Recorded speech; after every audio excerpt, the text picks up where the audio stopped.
স্বাগতম ছাত্ৰ ছাত্ৰীসকল মোৰ স্মাৰ্ট ক্লাছ জ্ঞান সাগৰ সলিউশনলৈ। আজি তোমালোকৰ এই স্মাৰ্ট ক্লাছত আলোচনা কৰিম বিশেষকৈ দশম শ্ৰেণীৰ সমাজ বিজ্ঞানৰ এটা অতি গুৰুত্বপূৰ্ণ বিষয় তোমালোকৰ সঘনাই লং কুৱেশ্যনত আহি থকা ইতিহাসৰ তৃতীয় অধ্যায়ৰ কৃষক বিদ্ৰোহৰ বিষয়।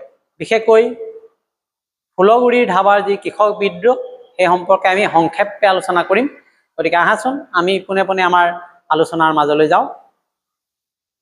তোমালোকে ইতিমধ্যে স্ক্ৰীনত দেখিছাই ফুলগুৰি ধাৱাৰ কৃষক বিদ্ৰোহ 1861। এতিয়া চাওঁচোন কি আছে আমাৰ আলোচনাত।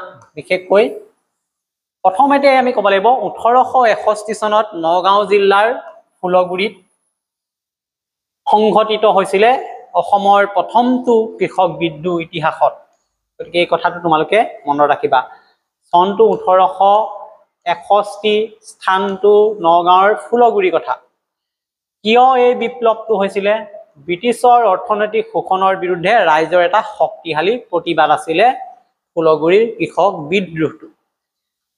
এতিয়া এই কৃষক বিদ্ৰোহটো কি কাৰণত হ'বলৈ পালে? কৃষকসকলে বিদ্ৰোহ কৰা তোমালোকে সাধাৰণতে কমেই শুনা। গতিকে সাধাৰণ প্ৰজা তেওঁলোক ইমান সচেতন নহয় যদিও তেওঁলোক অতিষ্ঠ হ'ল আৰু ব্ৰিটিছৰ শোষণত। গতিকে ইয়াৰ নিৰ্দিষ্ট কিছুমান কাৰণ আছে যাৰ কাৰণে কৃষকসকলে বিদ্ৰোহ কৰিছে।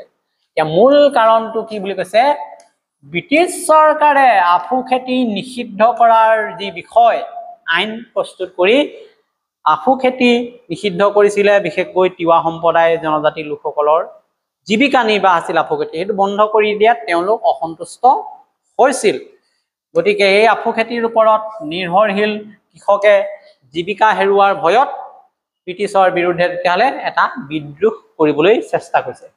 লগতে এটা গুজব ওলাইছিলে যে মানুহৰ মাজত তামোল পাণৰ ওপৰতো বোলে অতি সোনকালে কৰ বহুৱাব ব্ৰিটিছ চৰকাৰ। এনেকুৱা এটা ভুল খবৰ মানুহৰ মাজত প্ৰচাৰ হোৱাৰ লগে লগে এই কৃষক সমাজৰ মাজত ব্যাপক ক্ষোভ সৃষ্টি হ'ল।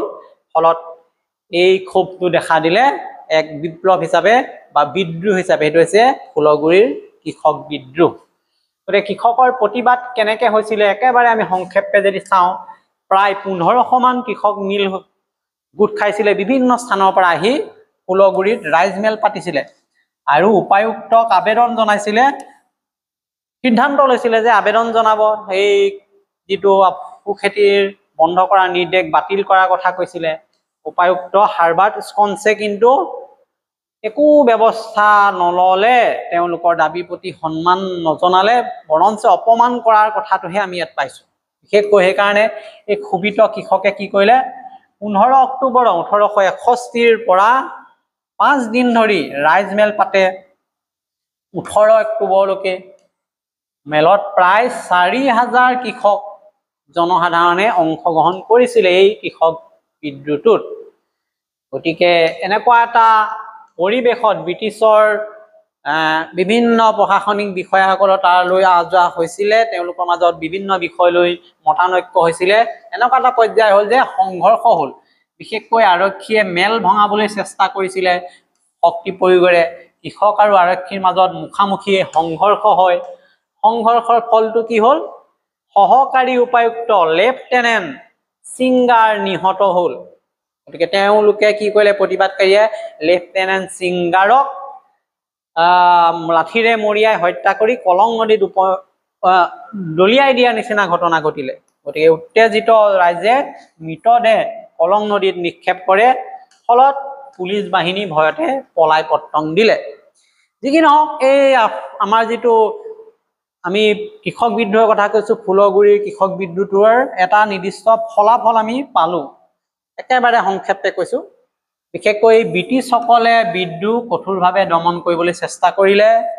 বহু বিদ্ৰোহীক কাৰাগাৰত নিক্ষেপ কৰিলে। কেইজনক ফাঁচি দিয়া হ'ল, কেইবাজনকো এই বিদ্ৰোহৰ লগত জড়িত। গতিকে ইয়াৰ নিৰ্দিষ্ট এটা গুৰুত্ব আমি মন কৰিব লাগিব যে ফুলগুৰি ধাবাৰ যিটো গুৰুত্ব, অতি সংক্ষেপে এই ঘটনাটোক ফুলগুৰি ধাবা বুলি ইতিহাসত খোদিত হৈ আছে। তোমালোকে গম পাইছাই। দিশতে অসমত ব্ৰিটিছৰ অৰ্থনৈতিক শোষণৰ বিৰুদ্ধে প্ৰথমটো কৃষক বিদ্ৰোহ আছিলে ফুলগুৰি ধাবা কৃষক বিদ্ৰোহ। গতিকে সেই দিশৰ পৰাও, ইয়াৰ দৃষ্টিভংগীৰ পৰাও ইয়াৰ গুৰুত্ব আছে। অসমবাসীৰ স্বাধীনতা চেতনা জাগ্ৰত কৰাত ই ভৱিষ্যতে গুৰুত্বপূৰ্ণ ভূমিকা পালন কৰিছিলে গতিকে মৰমৰ ছাত্ৰ ছাত্ৰীসকল তোমালোকে এইটো এটা লং কুৱেশ্যন হয় এই লং কুৱেশ্যনটোৰ মূল বিষয়বস্তুখিনি উল্লেখ কৰি দিলো অতি সংক্ষেপে উল্লেখ কৰি দিছো যাতে তোমালোকে কোনেও মিছ নকৰা কাৰণ ফুলেগুৰি কৃষক বিদ্ৰোহ কিয় হৈছিলে কাৰণ কি কোন জড়িত আছিলে ইয়াৰ ফলাফল কি হ'ল ইতিহাসত কি গুৰুত্ব ভূমিকা পালন কৰিছে গোটেই বিষয়বস্তুখিনি সাঙুৰি আমাৰ এই প্ৰেজেন্টেশনটো তোমালোকৰ আগত দাঙি ধৰিলো গতিকে তোমালোকে কি কৰিবা তেতিয়াহলে ইয়েস জ্ঞান সাগৰ সলিউশন আমাৰ ইউটিউব চেনেলটো সাবস্ক্ৰাইব কৰিবা লগতে মোৰ পেজ আছে ফেসবুক পেজ পংকজ বৰাক ফলো কৰিবা এনেকুৱা ধৰণৰ ভিডিও পাই থাকিবা লগতে তোমালোকৰ লগৰ বন্ধু বান্ধৱী যিসকল চিনাকি ব্যক্তি আছে তেওঁলোককো এটো শেয়াৰ কৰি দিবা কমেন্ট কৰিবা লাইক কৰিবা আৰু এনেকুৱা ধৰণৰ ভিডিও পাই থাকিবলৈ মোৰ লগত যোগাযোগত থাকিবা ধন্যবাদ